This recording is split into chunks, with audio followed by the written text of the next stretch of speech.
Ito na nga finally, after 5 years, mapapasukatin ko na din tong lupa na to. I acquired this property way back on 2019 and this year lang siya na fully paid. And ito na, papatayuan namin ng aming dream house. Okay, nag-start na sila magsukat today and nakapagdamo na din kaya medyo mababa na yung mga damo. O, yan na yung nakuha naming geodetic engineer. Magkano ba dito sa geodetic engineer? Kunin mo yung mic mo. Pwede kang bumato doon, no? Magkano binayad mo doon sa geodetic engineer? Parang malaman nila guide.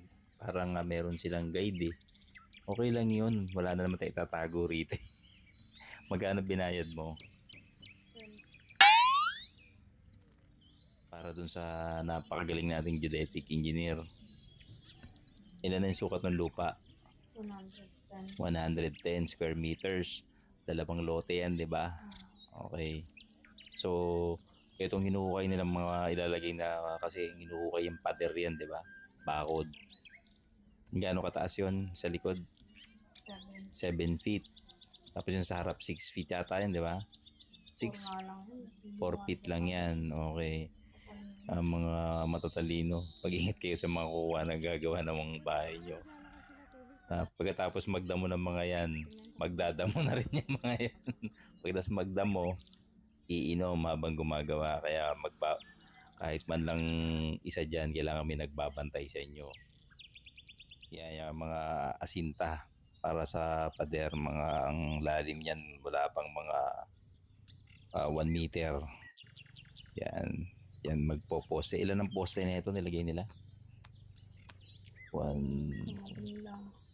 Mga ano yata ito, mga 10 Kasi pahaba yung lote kasi dalawang lote siya, 55 square meter tsaka 55 square meters combine. Ayan meron din silang barracks yan kasi wala namang bahay silang tutuluyan dahil lote lang yan yung mga gumagawa, hindi na yan umuwi.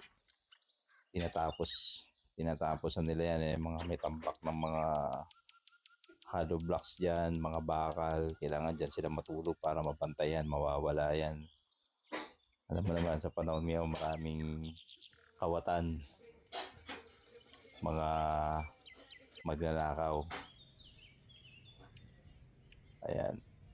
Magkwento, parang lasing. Lasing. Yun ang ganun ako magkwento Ayan Lakas ang hangin dito sa lugar na to. Okay, tinitignan ko lang yung tinitignan ko yung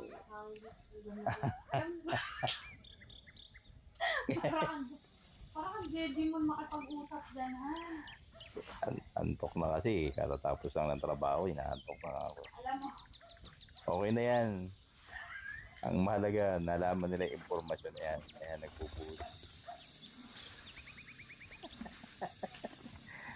Alam mo, yung mga sound effect yung may mga gano'n, yun ang nakakaano talaga sa ulo. Yan. Napakagagaling yung mga yan. Mga tinamaan na magagaling. Yan ang mga magagaling.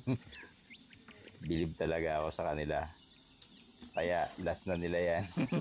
Last na talaga nila yan. Ayan na. Ayan pa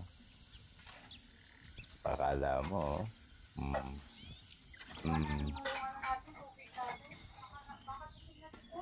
Hindi, in fairness naman, okay naman. Kaya lang sana, nung ginagawa, hindi nag-iinom. Ayan na, picture, video na. Bye-bye.